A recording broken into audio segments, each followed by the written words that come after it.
UGC net के history series में आप लोगों का फिर से स्वागत है।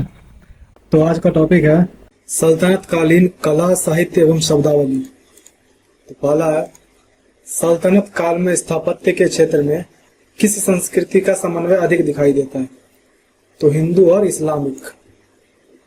जॉन मार्शल ने सल्तनत स्थापत्य काल को क्या कहा है? तो हिंदू इस्लामी कला। भारतीय स्थापत्य की मुख्य विशेषता क्या थी? तो शाहतीर। इस्लामी स्थापत्य की मुख्य विशेषता क्या थी? तो मेहराब और गुंबद का प्रयोग। अलंकरण की वह विधि क्या कहलाती थी जिसमें ज्यामितिक और फूलों के डिजाइनों के साथ कुरान की आयतों को अरबी में लिखा जाता था? तो उसे अरेबस्क कहते थे। भारत की पहली तुर्क मस्जिद कौन सी थी? तो कुव्वतुल इस्लाम मस्जिद। कुव्वतुल इस्लाम मस्जिद का निर्माण किसने करवाया था? तो कुतुबुद्दीन ऐबक ने। अजमेर में 2.5 दिन का झोपड़ा नामक मस्जिद किसने बनवाई? तो कुतुबुद्दीन ऐबक ने। सूफी संत कुतुबुद्दीन बख्तियार काकी की स्मृति में कुतुब मीनार का निर्माण किसने शुरू करवाया था? तो कुतुबुद्दीन ऐबक ने। कुतुब मीनार का निर्माण किसने पूरा करवाया था? तो इल्तुतमिश ने। 1368 ईस्वी में बिजली गिरने से कुतुब मीनार की चौथी मंजिल नष्ट होने पर किसने उसकी मरम्मत करवाकर 2 और मंजिलें बनवाई? तो फिरोज शाह तुगलक ने। सल्तनत काल का पहला मकबरा कौन सा है? तो सुल्तान गढ़ी का मकबरा। मदरसा ए नासिरी का निर्माण इल्तुतमिश ने किसकी स्मृति में करवाया था? तो अपने पुत्र नासिरुद्दीन महमूद। शुद्ध इस्लामी पद्धति द्वारा निर्मित भारत का पहला मकबरा कौन सा है? तो बलबन का मकबरा। वैज्ञानिक विधि से मेहराब चाप का प्रचलन किस मकबरे में शुरू हुआ? तो बलबन के मकबरे से।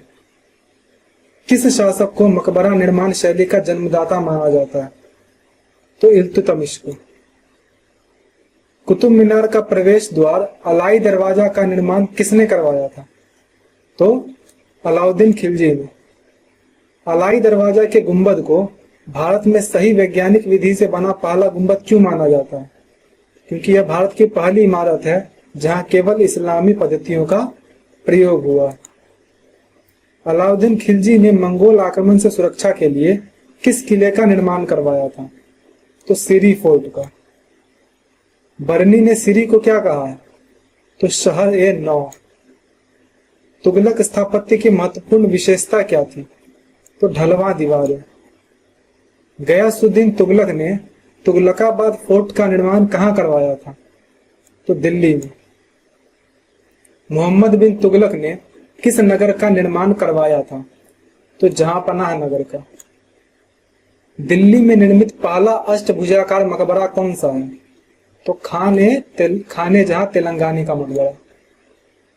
वुल्जले हेग ने फिरोज तुगलक की तुलना किस रोमन सम्राट से की है? तो अगस्टस से। किस काल को मकबरों का युग कहा जाता है? तो सैयद और लोदी काल को। किस काल में सुल्तानों द्वारा बनवाए गए मकबरे अष्टभुजी होते थे और अमीरों द्वारा बनवाए गए मकबरे चतुर्भुजी होते थे? तो लोदी काल में। किस शासक ने दोहरे गुंबद की यानी द्विगुंबदीय नई शैली की शुरुआत की? तो सिकंदर लोदी ने।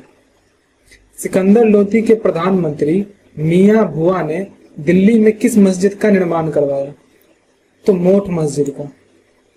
बंगाल में स्थापत्य कला के प्रमुख केंद्र पांडुआ में सिकंदर शाह ने किस मस्जिद का निर्माण करवाया था? तो अदीना मस्जिद का। भारत में सबसे विशाल मुस्लिम इमारत कौन सी है? तो अदीना मस्जिद है। महमूद बेगरा ने किस शहर में जामा मस्जिद का निर्माण करवाया था? तो चंपानेर और जूनागढ़ में। मांडू का हिंडोला महल किसने बनवाया था? तो हुशंग शाह ने।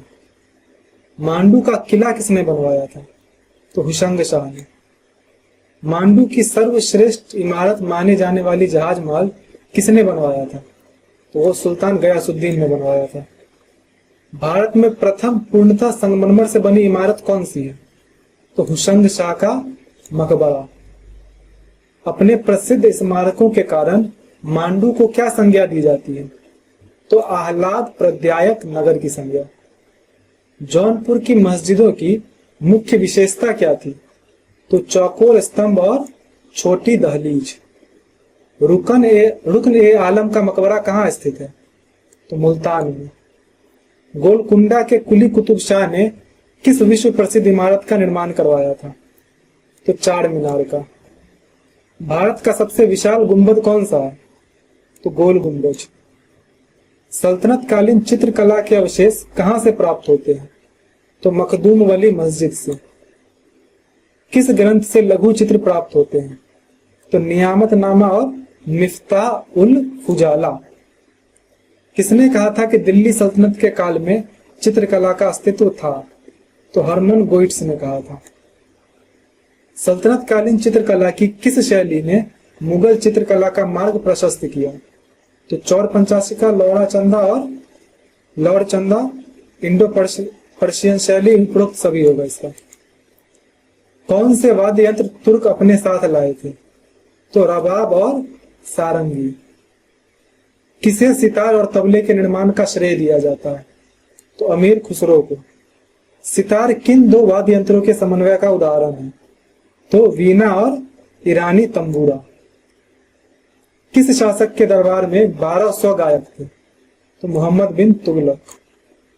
सल्तनत काल में संगीत का सबसे पुराना ग्रंथ कौन सा माना जाता है? तो संगीत रत्नाकर। फिरोज तुगलक के समय संगीत के शास्त्रीय ग्रंथ राग दर्पण का किस भाषा में अनुवाद हुआ? तो फारसी में। किस सुल्तान ने ख्याल राग को भारतीय संगीत में शामिल किया? तो हुसैन शाह सरकी ने। मान कौतूहल नामक संगीत ग्रंथ की रचना किसने करवाई? तो राजा मान सिंह ने। ध्रुपद शैली का सृजन किसके समय में हुआ?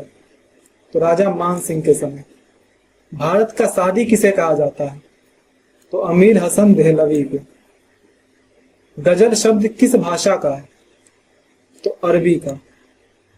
गजल का पहला शेर क्या कहलाता है? तो मल। किस संगीतकार को बिहारी बुलबुल की उपाधि दी गई थी? तो चिंतामणि को।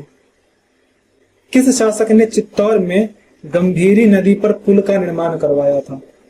तो अलाउद्दीन खिलजी ने। किताब ए नौरस की रचना किसने की? तो इब्राहिम आदिल शाह द्वितीय ने। फिरोज तुगलक किस संगीत ग्रंथ का फारसी अनुवाद करवाया था? तो राग दर्पण का। किसने हौज ए शमसी और हौज ए अलाई का पुनर्निर्माण करवाया? तो फिरोज तुगलक ने। किस सुल्तान को कसर ए सफेद किस सुल्तान ने श्वेत महल बनवाया? तो बलबन ने। इब्न बतूता के अनुसार बलबन ने किसका निर्माण करवाया था जहां सुल्तानों की समाधियां स्थित थी? तो दार उल अमन। दिल्ली सल्तनत की किस मस्जिद में मेहरौली का लौह स्तंभ स्थित है? तो कुव्वतुल इस्लाम मस्जिद के प्रांगण में स्थित है। किस शासक ने 1311 ईस्वी में अलाई दरवाजा का निर्माण करवाया? तो अलाउद्दीन खिलजी ने। जमात खाना मस्जिद का निर्माण किसने करवाया था? तो अलाउद्दीन खिलजी ने। भारत की पहली मस्जिद कौन सी है जो पूरी तरह से मुस्लिम शैली या ईरानी शैली पर बनाई गई थी? तो जमात खाना मस्जिद। किस शासक ने जमात खाना मस्जिद सही। किस शासक ने हौज ए अलाई और हौज ए खास नामक तालाब बनवाया? तो अलाउद्दीन खिलजी। दिल्ली में अलाई मीनार का निर्माण किसने शुरू करवाया था? तो अलाउद्दीन खिलजी। ऊखा मस्जिद का निर्माण किसने करवाया था? तो मलिक काफूर ने। किस तुगलक शासक ने लाल पत्थरों के स्थान पर सस्ते बलुआ पत्थरों का उपयोग किया? तो तुगलक वंश में ही जो है इस चीज की परंपरा शुरू हुई थी कि लाल पत्थर की जगह सस्ते बलुआ पत्थर का उपयोग शुरू किया गया था। तो उपरोक्त सभी होगा। गयासुद्दीन का मकबरा किस मकबरे का पूर्वगामी माना जाता है? तो शेर शाह सूरी का मकबरा। गयासुद्दीन तुगलक द्वारा निर्मित किस दुर्ग को रोमन शैली में बनाया गया है? तो तुगलकाबाद फोर्ट। और देखो ये इसलिए कहा जाता है क्योंकि गयासुद्दीन ने जो है उसने भी एक झील के बीच में अपना मकबरा बनवाया था। उसी तरह जो है शेरशाह सूरी ने भी जो सासाराम में है वो वहां पे अपना जो मकबरा बनवाया है वो भी जो है उन्होंने एक झील के बीच में बनवाया है। तो इसीलिए जो है गयासुद्दीन के मकबरे को शेरशाह सूरी के मकबरे का पूर्वगामी माना जाता है। गयासुद्दीन तुगलक द्वारा निर्मित किस दुर्ग को रोमन शैली में बनाया गया है? तो तुगलकाबाद फोर्ट। मोहम्मद बिन तुगलक ने किस शासक के लाल महल की मरम्मत करवाई थी? तो लाल महल बलबन ने बनवाया था। फिरोज तुगलक ने दिल्ली में कौन सा नया किला बनवाया? तो फिरोज शाह कोटला। काली मस्जिद, खिड़की मस्जिद और कलन मस्जिद का निर्माण किसने करवाया था? तो जूना शाह। अच्छा, इसको खाने जहां जूना शाह कहा जाता है क्योंकि ये खाने जहां तेलंगानी का बेटा था, खाने जहां जूना शाह। इसको जूना शाह खाने जहां पढ़ो तो थोड़ा अजीब लगेगा, लेकिन खाने जहां जूना शाह पढ़ने में भी सही लगता है। और ये इसका बेटा था खाने जहां तेलंगानी का। और खाने जहां तेलंगानी जो है वो फिरोज शाह तुगलक का वजीर था। लज्जत सिकंदरी नामक संगीत ग्रंथ की रचना किस शासक के काल में हुई? तो सिकंदर लोदी। फारसी में लिखी गई भारतीय संगीत पर पहली रचना क्या थी? तो गुनियात उल मुन्या। पर्सी ब्राउन ने सैयद और लोदी काल को क्या कहा है? तो मकबरों का युग कहा। बंगाल में कदम रसूल मस्जिद का निर्माण किसने करवाया? तो नुसरत शाह ने। गुजरात में हिंदू मुस्लिम स्थापत्य कला का सबसे बेहतरीन समन्वय किस शहर में हुआ? तो अहमदाबाद में। फर्ग्यूसन ने पूर्व में बनी हुई सबसे सुंदर मस्जिदों में से एक किसे माना है? तो अहमदाबाद की जामा मस्जिद। रुकन ए आलम का मकबरा किसने बनवाया था? तो गयासुद्दीन तुगलक ने। शाह हमदान मस्जिद किस नदी के किनारे स्थित है? तो झेलम। मेवाड़ के महाराणा कुंभा ने किस किले का निर्माण करवाया? तो कुंभलगढ़ का किला। गोलकुंडा में चार मीनार का निर्माण कब हुआ? 1591 ईस्वी में। बड़ा सोना मस्जिद का निर्माण किसने पूरा करवाया? तो नुसरत शाह ने। मोठ मस्जिद का निर्माण किसने करवाया? तो मियां भुआ ने। किस सुल्तान ने 1000 खंभों वाला महल यानी 1000 सितून का निर्माण करवाया? तो अलाउद्दीन खिलजी ने। लज्जत सिकंदरी क्या था? तो एक संगीत ग्रंथ। किसने राग तरंगिनी नामक संगीत ग्रंथ की रचना की? तो लोचन कवि ने। आधुनिक उर्दू शायरी के जन्मदाता कौन थे? तो वली दक्कनी। जौनपुर की किस मस्जिद का निर्माण अटाला देवी के मंदिर पर हुआ था? तो अटाला मस्जिद का।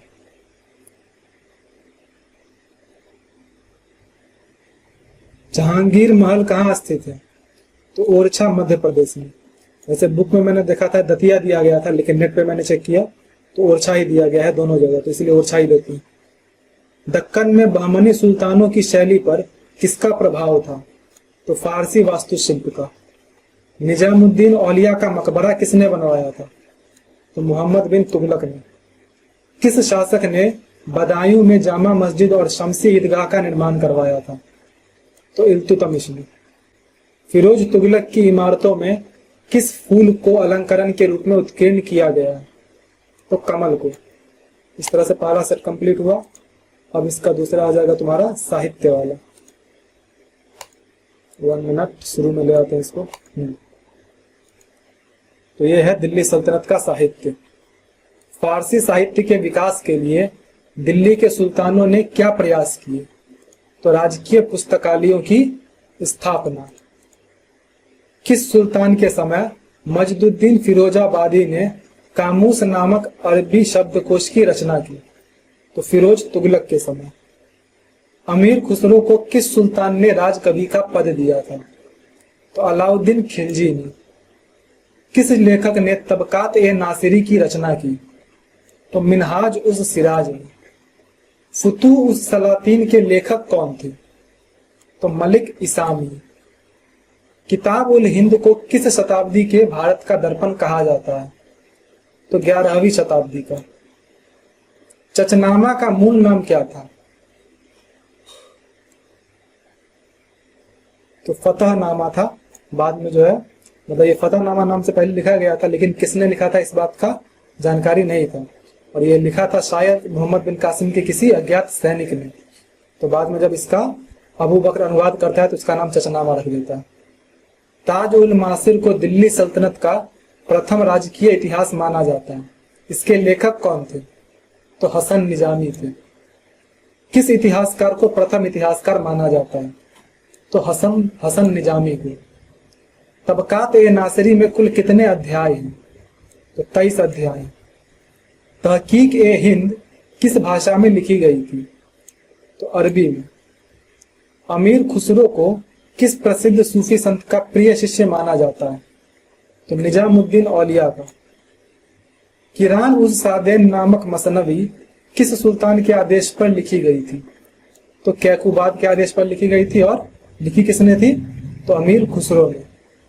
अमीर खुसरो ने अपनी किस रचना में अलाउद्दीन खिलजी को विश्व का सुल्तान कहा है? तो खजाइन उल फुतूह में। नूह सिपिहत नामक ग्रंथ में अमीर खुसरो ने किस विषय का वर्णन किया है? तो भारत की जलवायु और प्रकृति का। इब्न बतूता किस देश से भारत आया था? तो मोरक्को से। इब्न बतूता किसके शासन काल में भारत आया था? तो मोहम्मद बिन तुगलक के काल में, 1333 में। इब्न बतूता ने रेहला नामक अपना यात्रा विवरण किस भाषा में लिखा था? तो अरबी भाषा में। जियाउद्दीन बरनी ने इतिहास को क्या कहा है? तो विज्ञान की रानी। किस लेखक ने अपनी रचना तारीख फिरोज शाही भटनेर जेल में लिखी थी? तो जियाउद्दीन बरनी ने। फतवा ए जहांदारी के लेखक कौन है? तो जियाउद्दीन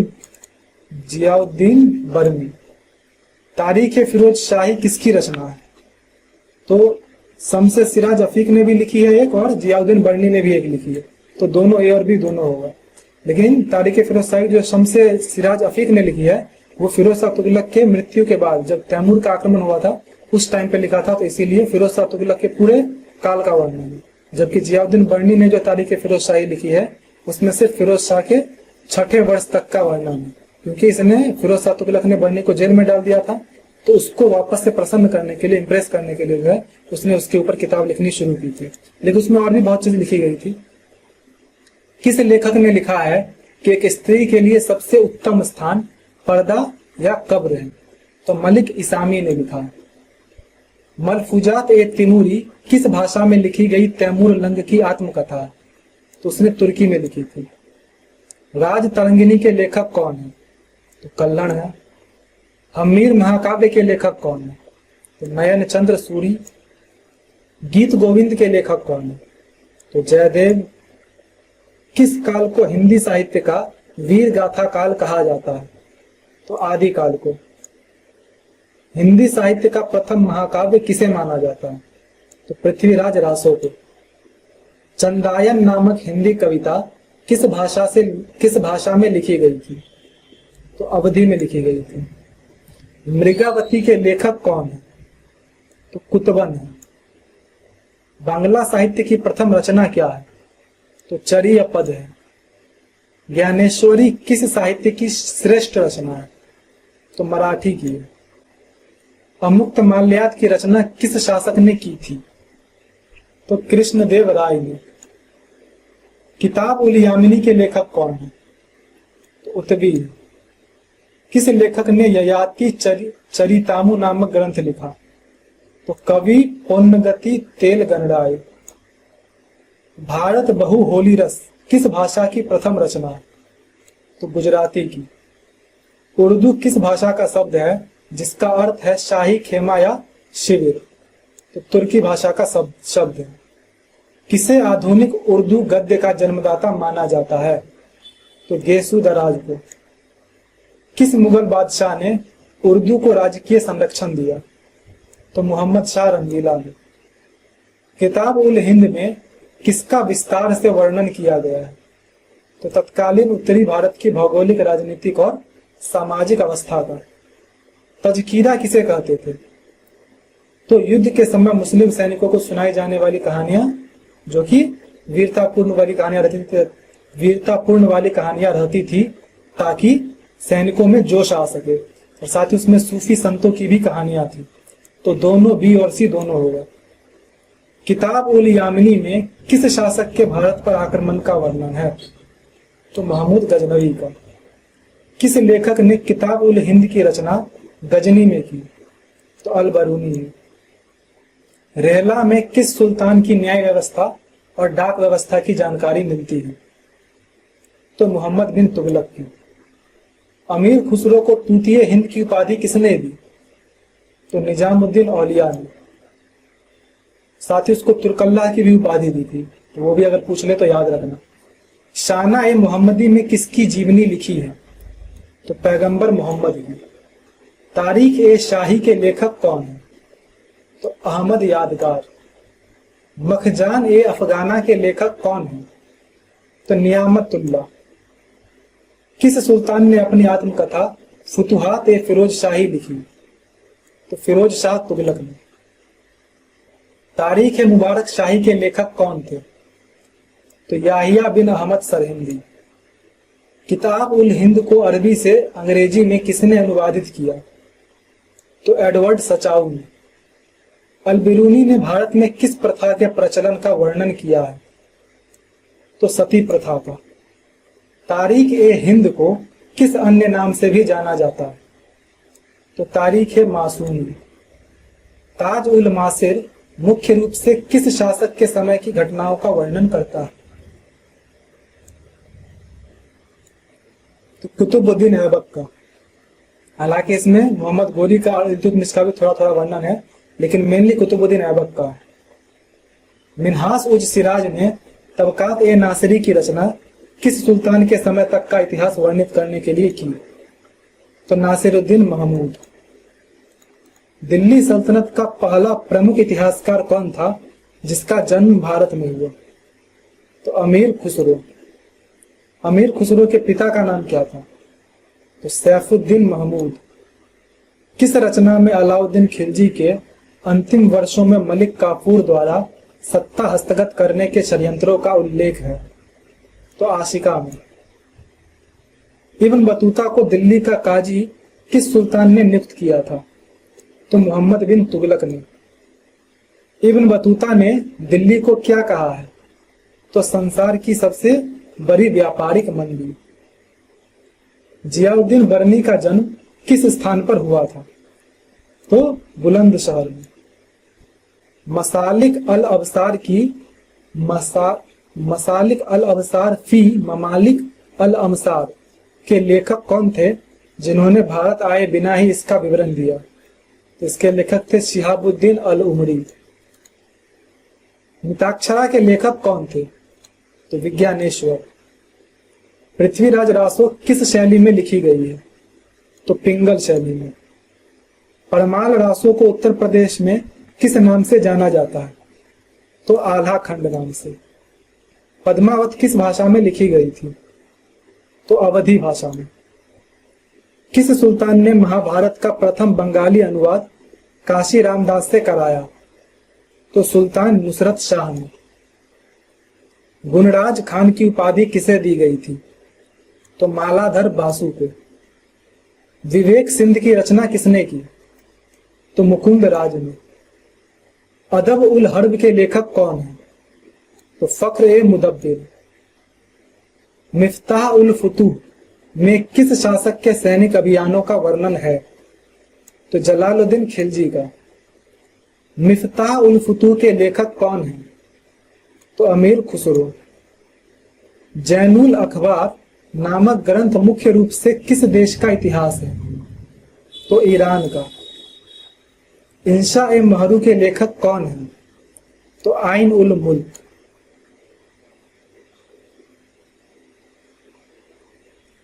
फवायद उल फवाद के लेखक कौन है? तो अमीर हसन देहलवी। तुतीनामा नामक फारसी ग्रंथ में चिंतामणि भट्ट की किस कृति का अनुवाद किया गया है? तो शुक सप्तती का। किस लेखक ने कहा था कि हिंदवी देश की संपर्क भाषा है एवं संस्कृत शास्त्रीय भाषा है? तो अमीर खुसरो ने कहा था। किरान उस साधेन में किस दो शासकों की भेंट वार्ता का वर्णन है? तो कैकुबाद और उसके पिता बुगरा खां। तारीख फिरोज शाही में फिरोज तुगलक के शासनकाल के कितने वर्षों तक का इतिहास वर्णित है? तो ये जो है बरनी वाले तारीख फिरोज शाही की बात कर रहा है, तो होगा पहले 6 वर्ष का। मलिक इसामी किस शासक का समकालीन था? तो मोहम्मद बिन तुगलक का। अफजालुस शवाहिद में किसका वार्तालाप वर्णित है? तो अमीर खुसरो और निजामुद्दीन औलिया का। किस लेखक ने लिखा है कि भारतीय भाषा हर 100 कोस के बाद बदलती है? तो अमीर खुसरो ने। किताब उल यामिनी के लेखक उतबी किस शासक के साथ कभी भारत नहीं आए? तो महमूद गजनवी, यानी कि वो जो है कभी भारत आए ही नहीं थे, वो वहीं बैठकर जो है जो भी उनको पता चला भारत के बारे में उसी के अकॉर्डिंग उन्होंने लिख दिया। हमीर मद मर्दन के लेखक कौन है? तो जय सिंह सूरी। किस शासक ने जाम्बवती कल्याण की रचना की? तो कृष्णदेव राय ने। गीत गोविंद के लेखक जयदेव ने किस नाटक की रचना की? तो प्रसन्न राघव की। किस कवि ने परमाल रासों की रचना की? तो जगनिक ने। बीसल देव रासों के लेखक कौन है? तो नरपति नाल। किस कवि ने बांग्ला भाषा को लोकप्रिय बनाया? तो कवि चंडीदास ने। मराठी साहित्य का प्रथम कवि किसे माना जाता है? तो मुकुंद राज को। बिल्ल पुत्तुरार ने महाभारत का किस भाषा में अनुवाद किया? तो तमिल में। किस संत ने गीता पर प्राकृत मराठी में टीकाएं लिखी? तो संत जनेश्वर ने। जफरनामा के लेखक कौन थे? तो सराजुद्दीन अली याजदी। किस शासक ने मलिक मोहम्मद जायसी को संरक्षण दिया था? तो शेर शाह सूरी ने। सल्तनत काल में राजकीय भाषा क्या थी? तो फारसी थी। लुबाब उल अलवाब के लेखक कौन थे? तो नूरुद्दीन मोहम्मद। किस ग्रंथ में अलाउद्दीन खिलजी के दक्षिण अभियानों का वर्णन है? तो खजाइन उल फुतूह में। मृगावती नामक ग्रंथ की रचना किस मुस्लिम कवि ने की थी? तो कुतबन ने। दिल्ली को हजरत ए दिल्ली या पवित्र दिल्ली किस लेखक ने कहा है? तो अमीर खुसरो ने कहा। इस तरह से सेकेंड सेट भी कंप्लीट होता है। अब बस लास्ट तुम्हारा 50 क्वेश्चन और है बस तुम्हारा शब्दावली पर, दिल्ली सल्तनत की जो शब्दावलियां हैं उनके ऊपर। ये भी जरूरी है, देख लो। वली अहद शब्द का अर्थ क्या था? तो उत्तराधिकारी। या यदि सीधे पूछ देगा वली का मतलब क्या था, तो उत्तराधिकारी। खलीफा कौन था? तो मोहम्मद साहब का उत्तराधिकारी। ईद और जुम्मे की नमाज के समय दिए जाने वाले धार्मिक प्रवचन को क्या कहा जाता था? तो खुतबा कहा जाता था। गाजी किसे कहते थे? तो धर्म युद्ध में विजय प्राप्त करने वाले योद्धा को।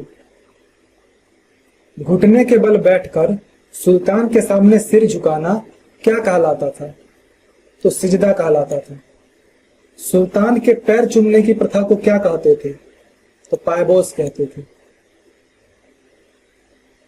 कृषकों को दिए जाने वाले तकावे ऋण को और किस नाम से जाना जाता था? तो सौंधर।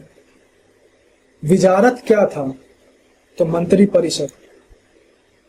इतलाकी या खालसा क्या थी? तो शाही भूमि। जवाबित क्या थे? तो राज्य के नियम या धर्मनिरपेक्ष नियम। फवाजिल का अर्थ क्या था? तो अधिशेष भूराजस्व। इदरार क्या था? तो विद्वानों को दिया जाने वाला कर मुक्त भूमि अनुदान। भूमि की माप को किस नाम से जाना जाता था? तो मसाहत नाम से। मुख्ता या वली कौन थे? तो प्रांतों के गवर्नर। खत ए आजादी क्या था? तो दास मुक्ति पत्र। वक्फ क्या था? तो धार्मिक संस्थाओं को दिया जाने वाला भूमि अनुदान। ताजिक कौन थे? तो एक गैर तुर्क प्रजाति। मवास क्या था? तो विद्रोही गांव या क्षेत्र। मकतब क्या था? तो मुस्लिम प्राथमिक शिक्षण संस्थान। खिल्लत क्या था? तो सुल्तान द्वारा पुरस्कार के रूप में दी गई पोशाक। सद्र उस सुदूर कौन था? तो धर्म विभाग व दान विभाग का प्रधान। दीवान ए बंदगान किस विभाग का नाम था?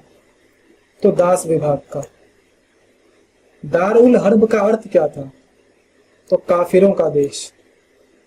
जिम्मी किसे कहते थे? तो इस्लाम स्वीकार करने के स्थान पर जजिया देने वाले, इस्लाम स्वीकार करने के स्थान पर जजिया देने वाले लोग को। हाँ सही। फतवा क्या था? तो किसी समस्या का शरीयत के अनुसार निर्णय। मेमार कौन था? तो भवन निर्माण करने वाला इंजीनियर। खिरका क्या था? तो यह ऊपरी वस्त्र जिसे शेख पहनते थे। जहांदारी का अर्थ क्या था? तो शासन प्रबंध या राज्य व्यवस्था। नौबत क्या था? तो केवल सुल्तान की उपस्थिति में बजने वाले वाद्य यंत्र। हश्म ए कल्ब क्या थी? तो सुल्तान की केंद्रीय सेना। हुलिया क्या था? तो सैनिकों का पूर्ण विवरण। नद्दाफ कौन था? तो रुई धुनने वाला कारीगर। अरादा या मंगनिक क्या थी? तो बड़े पत्थर व आग के गोले फेंकने वाली मशीन। गैर वज्रही कौन थे? तो अनियमित सैनिक। गैरत श्री क्या था? तो हिंदुओं के सामाजिक मामलों में सरकार द्वारा निर्णय लेने के लिए प्रयुक्त कानून। चिल्लाह ए महाकुल क्या था? तो भारतीय योग की प्राणायाम विधि। सलामी क्या थी? तो तुगलक स्थापत्य शैली की ढलवां दीवारें। तौहीद ए वजूदी का अर्थ क्या है? तो जीव मात्र की एकता का सिद्धांत। सनद क्या था? तो नियुक्ति आदेश। मुकाता या मुकातिया कौन थे? तो ठेके पर लगान वसूली का अधिकार प्राप्त करने वाले। खिदामती क्या था? तो पराजित भारतीय शासकों से वसूला जाने वाला कर। निर्ख ए फरमानी का अर्थ क्या था? तो राज्य की ओर से निर्धारित मूल्य। बलाहार कौन था? तो बहुत छोटा किसान। खासादार कौन था? तो सुल्तान के अस्त्र शस्त्रों का प्रबंध करने वाला अधिकारी। तरकत क्या था? तो निसंतान मरने वालों की राज्य द्वारा संपत्ति हस्तगत करना। मतलब जो निसंतान मर गया, जिसका कोई उत्तराधिकारी नहीं है, तो उसकी संपत्ति को जो है सरकार अपने अंडर ले लेती थी, उसी को तरकत कहा जाता था। अताबेक क्या था? तो अल्पवयस्क सुल्तानों के संरक्षण के लिए प्रयुक्त उपाधि। वहदत उल वजूद का अर्थ क्या था? तो ईश्वरीय एकता। किसास क्या था? तो गंभीर अपराध हेतु बदले के रूप में दिया जाने वाला दंड। अहकाम में तौकी क्या था? तो राजकीय फरमान। और मसाहत का अर्थ क्या था? तो भूमि की माप। इस तरह से तुम्हारा कंप्लीट होता है ये। जब भी आप एमसीक्यूज प्रैक्टिस करना शुरू करें तो एक पेपर और पेन लेकर बैठें और 100 एमसीक्यूज में से आपके कितने सही हो रहे हैं इसको ज़रूर चेक करें और अपना स्कोर कमेंट करें, ताकि मैं भी आपके प्रोग्रेस को देख सकूं। बाकी रोज़ मैं आप लोगों को अपने नेक्स्ट डे का टॉपिक बता दिया करूंगा और आपको हर एक सोर्स से उतना पढ़ के आना है। चलिए ठीक है, मिलते हैं फिर नेक्स्ट वीडियो में।